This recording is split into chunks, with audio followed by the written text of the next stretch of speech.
আমি শফিকের কথা বলতে চাচ্ছিলাম। ইঞ্জিনিয়ার্স অ্যাসোসিয়েশন টাঙ্গাইল, এই শফিক এমন কোনো জায়গা নেই, এমন কোনো সংগঠন নেই যেখানে জনসেবা করার সুযোগ ছিল সেখানে উনি নিজেকে নিয়োগ করেছেন, সময় দিয়েছেন। এই যে সায়নীরের নির্বাহী পরিচালক, যেখানে আমি আজীবন সদস্য, এখন আমি একজন উপদেষ্টা, আমি সেখানে তার মাধ্যমে, এবং মঞ্চে বসে আছেন আমাদের স্বনামধন্য একজন প্রকৌশলী এয়ার কমোডর শওকত আলী, আমরা সকলেই ওনার সাথে কাজ করে যাচ্ছি। সেখানে আমি দেখেছি শফিকের জনপ্রিয়তা, শফিকের গ্রহণযোগ্যতা। এই সায়নীরে একটা বিশাল ভলিউমের টাঙ্গাইলের যত ইঞ্জিনিয়ার আছে তাদের নিয়ে একটা লেখা শফিকুর রহমান সাহেব লিখেছেন এবং প্রফেসর লুৎফর রহমান সাহেব তাকে সহযোগিতা করেছেন। অর্থাৎ মানুষের আত্মা চলে যায়, মানুষের দেহ চলে যায়, কিন্তু মানুষ মৃত্যুর পরে যখন মানুষের মাঝে যারা বেঁচে থাকে তারা হলো সত্যিকারের মানুষ। আজকে আমি এখানে দাঁড়িয়েছি, কথা বলছি, আপনারা এখানে আছেন, আমরা সকলেই চলে যাব, কিন্তু আমি মনে করি যারা সমাজের জন্য কাজ করে, জাতির কল্যাণের জন্য কাজ করে, সমাজ গঠনে কাজ করে, যারা মৃত্যুর পর মানুষের মাঝে বেঁচে থাকে, যখন মানুষ তাদেরকে স্মরণ করে, আমি মনে করি তারাই সবচেয়ে পৃথিবীর সবচেয়ে সার্থক সাকসেসফুল ব্যক্তি। ঠিক তেমনি আজকে যার স্মরণে এখানে আমরা উপস্থিত হয়েছি, ঠিক তেমনি ইঞ্জিনিয়ার শফিকুল ইসলাম খান, উনি কবরে আছেন।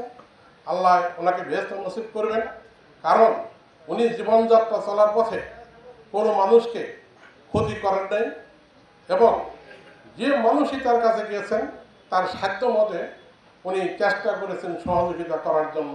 সঙ্গত কারণে আমরা বিশ্বাস করি, মহান আল্লাহ তাআলাকে আস্থা রাখছি, ওনার বিধি আত্মার প্রতি আমরা মাগফিরাত কামনা করছি।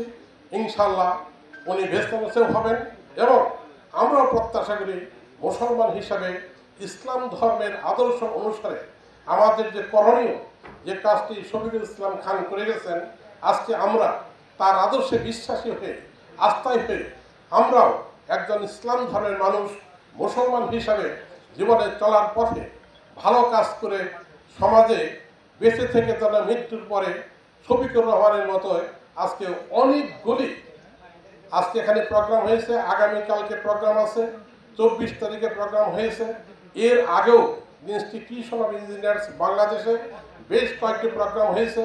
একাধারে ওনার এই স্বল্প পরিসরে প্রায় 5 থেকে 7টি শোক সভা হয়েছে।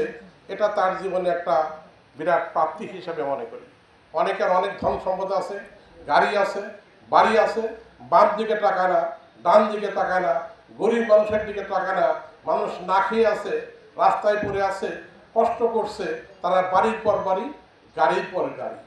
শফিকুল ইসলাম এমন একজন লোক ছিলেন, যেহেতু উনি নিঃসন্তান ছিলেন, ওনার কাজই ছিলেন সমাজের কাজ করা, সমাজকে দেওয়া, যাতে মৃত্যুর পরে তাকে আমরা স্মরণ করতে পারি। আপনারা যারা বিত্তশালী আছেন, আমি আপনাদের দৃষ্টি আকর্ষণ করতে চাই যে শফিক সাহেব যে কাজগুলি করে গেছেন, আমরা থাকবো না দুনিয়াতে, যতই বলি না কেন, বাড়ি যতই করি, গাড়ির পর গাড়ি বদলাই, আমরা বিদেশে ভ্রমণ করি, মুহূর্তের মধ্যেই আমাদেরকে দেশ থেকে, ইহকাল থেকে পরকালে চলে যেতে হবে। আমি অনুরোধ জানাবো, আজকে যারা বিত্তশালী আছেন, সমাজের জন্য করেন, মানুষের জন্য করেন, গরিব মানুষের জন্য করেন, ইসলামের অনুশাসন মেনে জীবনযাত্রা পরিচালনা করেন, ইনশাল্লাহ মহান আল্লাহ তাআলা আমাদের সহায় হবেন। আমি দেখতে পাচ্ছি